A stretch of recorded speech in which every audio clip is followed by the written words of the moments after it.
Muito bom dia, que Deus abençoe a sua vida em nome do nosso Senhor Jesus Cristo.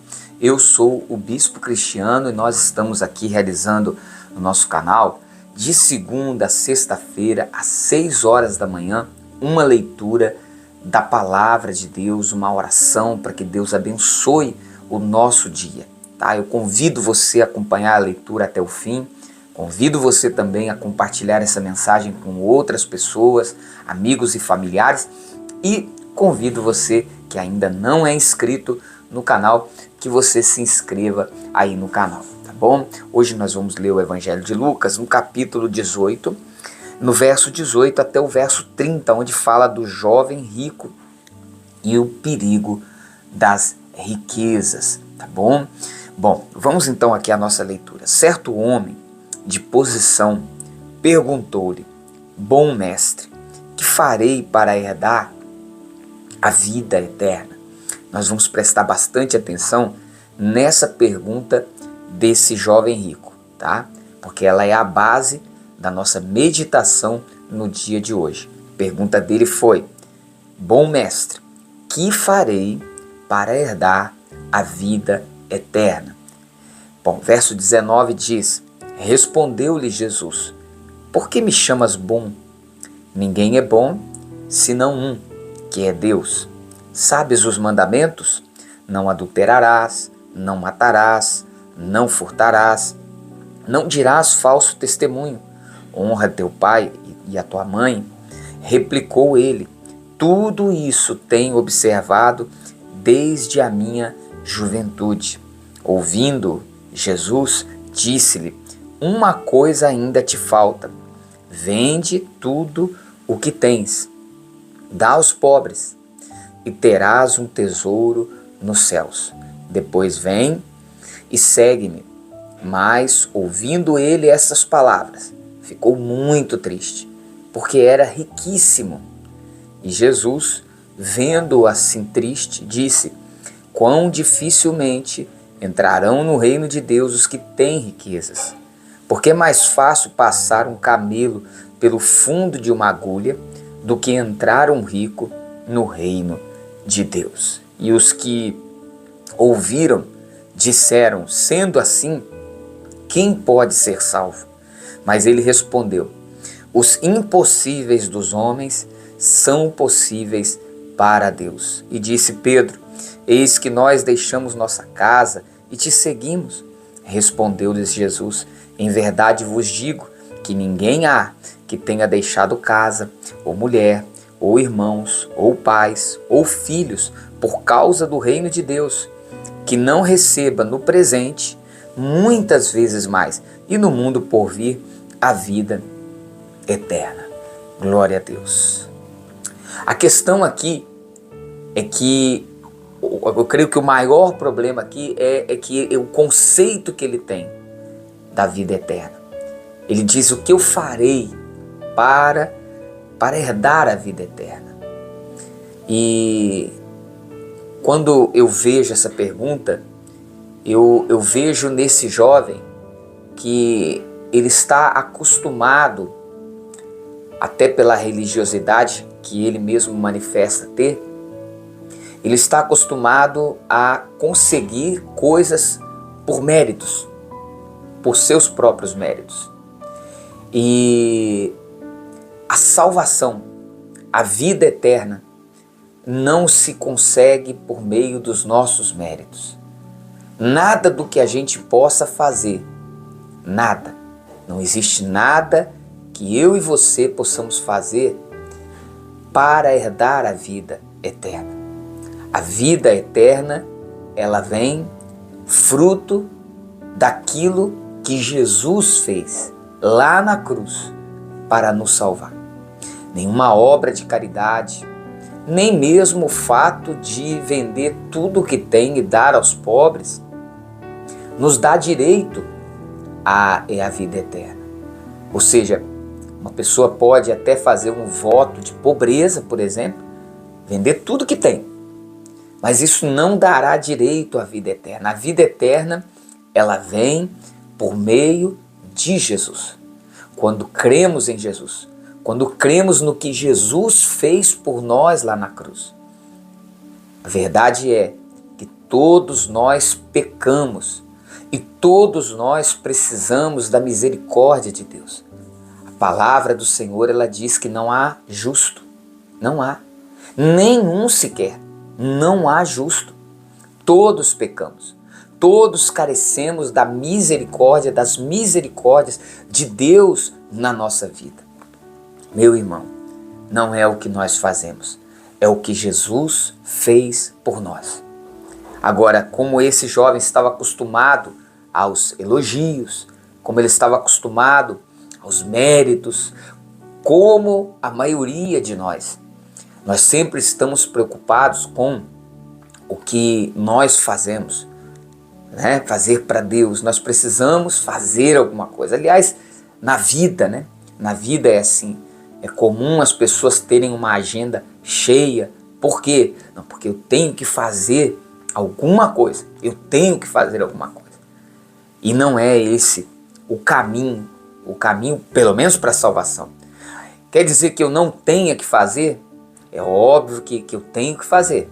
Não para ser salvo, mas porque fui salvo e quero ter uma riqueza na eternidade. Por isso que Jesus, ele disse para aquele jovem: olha, uma coisa te falta. Vende o que você tem, dá aos pobres e você terá um tesouro no céu. Depois você vem e me segue. Nós já lemos aqui nesse livro de Lucas várias vezes o Senhor Jesus falando do perigo das riquezas. Qual é o perigo das riquezas? Que a riqueza se transforme em um Deus em nossa vida, como era para esse jovem.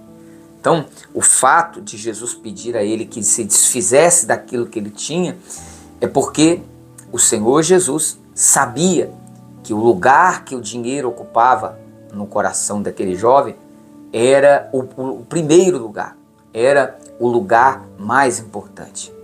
E quando o Senhor disse: vai, vende tudo que tens e dá aos pobres, você vai ter um tesouro no céu, ele está dizendo que a forma como nós administramos aquilo que Deus nos dá, tudo, seja o dinheiro, seja os talentos que Deus nos dá, tudo isso vai se refletir na eternidade. Como assim? Como assim? Se eu não tenho que fazer nada para ser salvo, como é que aquilo que eu faço, a maneira como eu vivo, vai se refletir na minha vida eterna? Em 2 Coríntios capítulo 5, verso 10, o apóstolo Paulo diz assim: porque importa que todos nós compareçamos perante o tribunal de Cristo, para que cada um receba segundo o bem ou o mal que tiver feito por meio do corpo. Então olha só que interessante. Isso aqui, Paulo está falando aos cristãos de Corinto, aos convertidos, aos salvos. Ou seja, aqueles que foram salvos, aqueles que herdaram a vida eterna, também vão comparecer diante de um tribunal, só que é o tribunal de Cristo.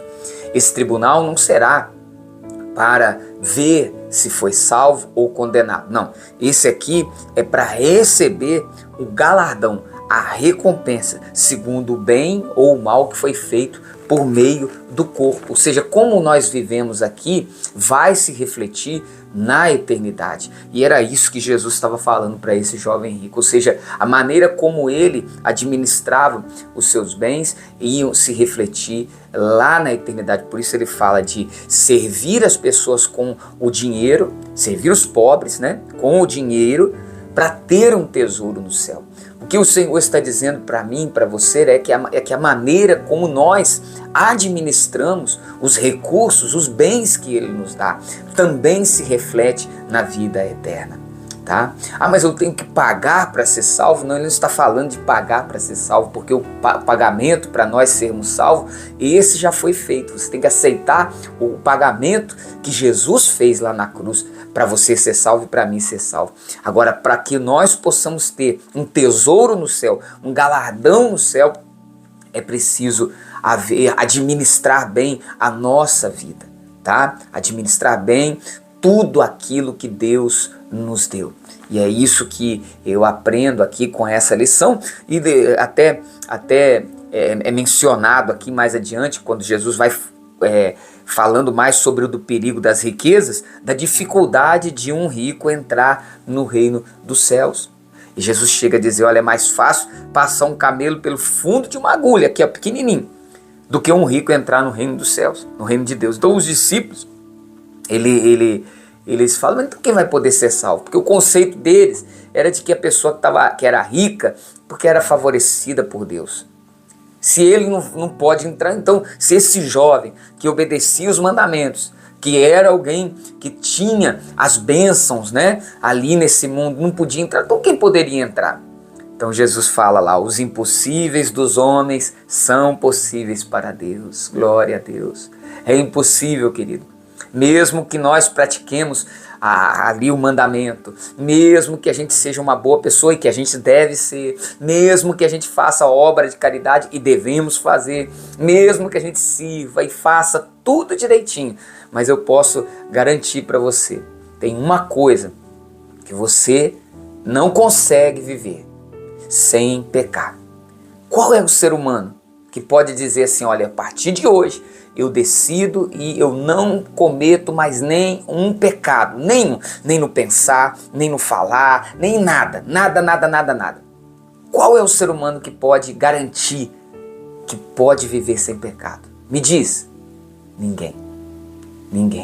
Por isso nós precisamos da misericórdia de Deus. E eu acredito que Jesus ele fala para esse jovem vender o que tem, até para mostrar a condição dele de perdido.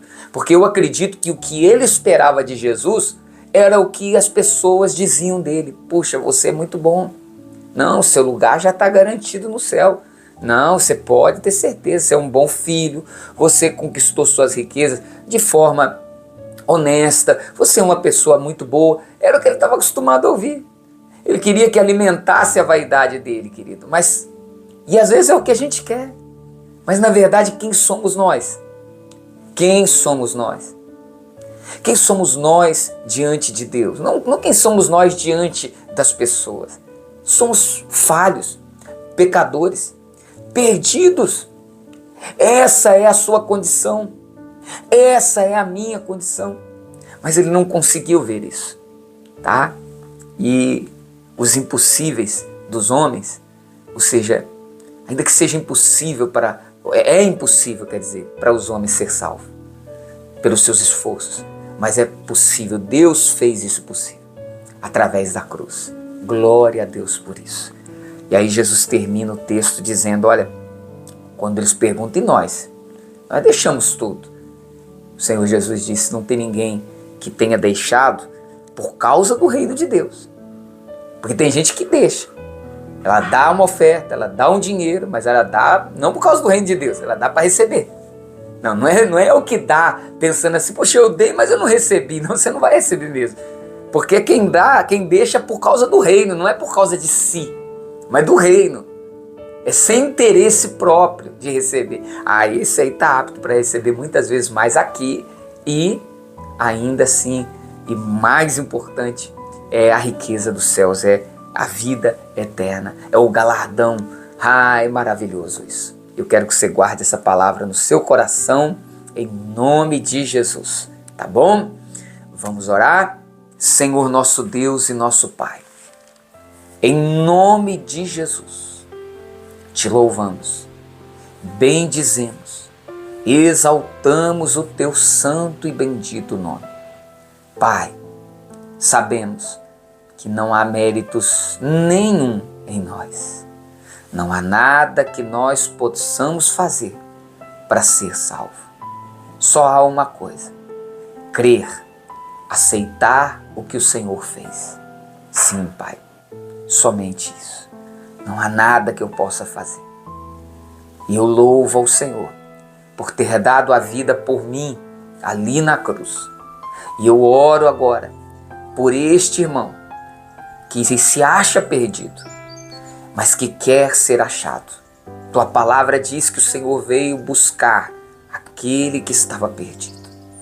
Então, meu Pai, que hoje vidas sejam alcançadas por essa mensagem que foi pregada aqui hoje. Aleluia.